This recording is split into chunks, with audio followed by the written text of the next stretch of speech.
From 1980, we got The Hearse. The Hearse, 1980, June 6, 1980. This is unbelievably rated PG, it says. I don't know. It's rated PG.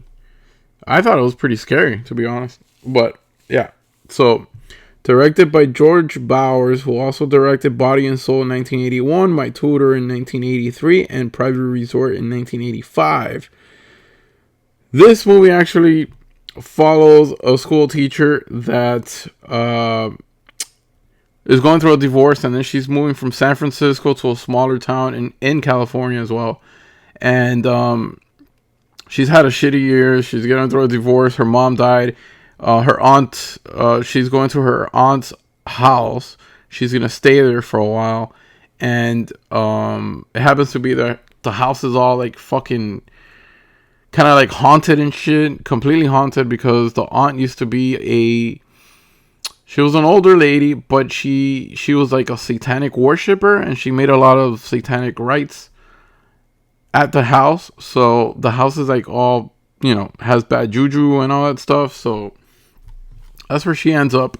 And then every now and then you get the hearse, like, drives back and forth and kind of like runs her off the road and parks in front of her house. And when she comes down and opens the door and sees the hearse or who's in the hearse, so then the hearse isn't there anymore.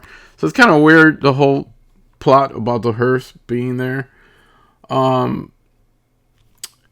Yeah, so it was written by William Belch, produced by Mike Tenser, and so she goes to the small town, which it's kind of like a weird town. People don't greet her nice. They're kind of jerks. They're not nice to her, and some perverted young kids try to like mess with her, and then the cops being an asshole, and then there's a priest, and there's also a plumber.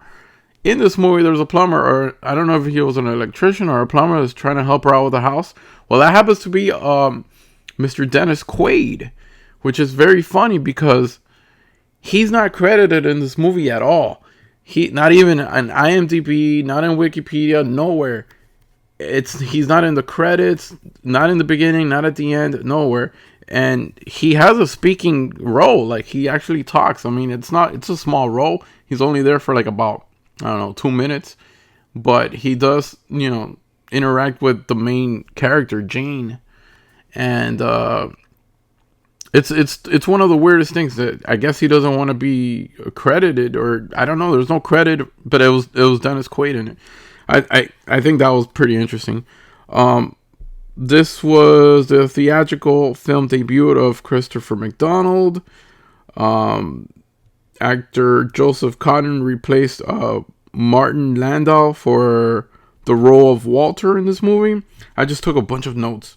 Music by Webster Lewis. Great score, helps with the suspense. The suspense was out there. It was pretty good. The distributor was Crown International Pictures. IMDb has it at a 4.9 out of 10. Letterboxd has it at a 2.5 out of 5. What else can I say? It was filmed in California, United States. What else did I write here? I also wrote that it's 1 hour and 39 minutes. And Dennis Quaid was in it, but he has no credit rules. This was pre-release. It had a DVD release before this in 2002 by Rhino Entertainment. I did not know about that, nor I have it.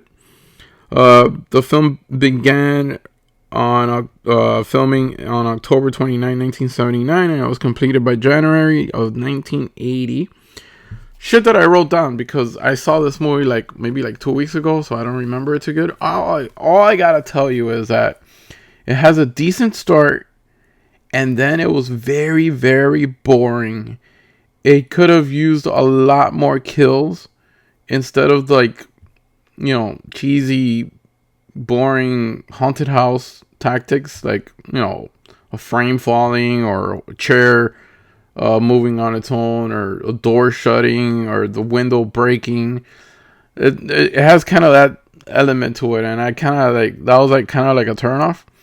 It was pretty boring, man. It had a pretty good story, and it could have been a lot better than what it was.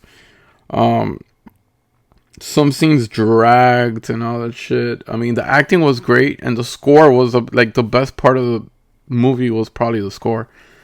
I'm gonna come in here with a 6.5 out of 10. I didn't like it too much, but it looks solid. It's a solid looking picture from Vinegar Syndrome. Cleaned it up very well. I mean, it has some special features right there, as you can see, and it's an older release. I just got the regular standard. I couldn't get the. I know there was a slipcover for it, but I didn't get it. So it's a double disc here. I got the DVD and the Blu-ray, and then this is the other. I actually like this one. I don't know why I don't have this. I should reverse it.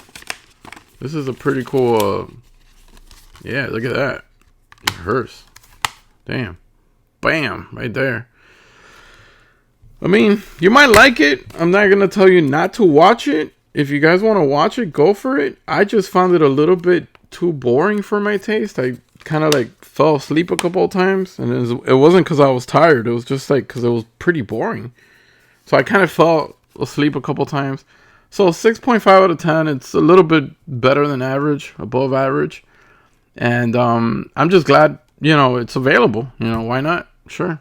It is a horror movie. I mean, it had horror elements. It's the fact that it's PG, it blows my mind. I forgot to mention. Oh, yeah, I already said that. June 6, 1980, that's when it was released. Give it a watch and let me know what you guys think about the Hearse. I didn't like it too much. It was kind of boring.